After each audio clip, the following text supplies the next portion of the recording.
రాసేసాడు. పొద్దున ఎన్ని వేసుకుంటున్నావు? పొరగొట్టిన ఒకటి అని టిఫిన్ తినేతాడు ఒకటి, మళ్ళీ మధ్యాహ్నం ఒకటి, 3 డైలీగా. డైలీ 3 వేసుకుంటున్నావు? 3 వేసుకోవడం ఎలా ఉంటుంది నీకు? బాగానే ఉంటుంది. బాగానే ఉంటుందా? ఇంకా లైఫ్ లాంగ్ వాడతావు అలాగా? అంటే ఇంకా అలాగే ఆ మందులు తెచ్చిన కాడి నుంచి అలాగే వాడుతున్నా.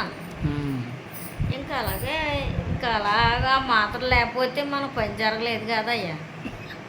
ఏ పని చేయడం కాదు. ఇప్పుడు దమ్ముడికి పని చేయలేకపోతున్నాం కదా అని పాపం. ఇప్పుడు ఈ అదుకు మించిపోని బాధలు, కాళ్ళు పీకు, చేతులు పీకు, అలా సలుపులకి, తలపోటుకి అగో మనం రాశారు. బుర్ర జిమ్మిని తిప్పేస్తుంది బాబు అని అంటే మనం రాశారు.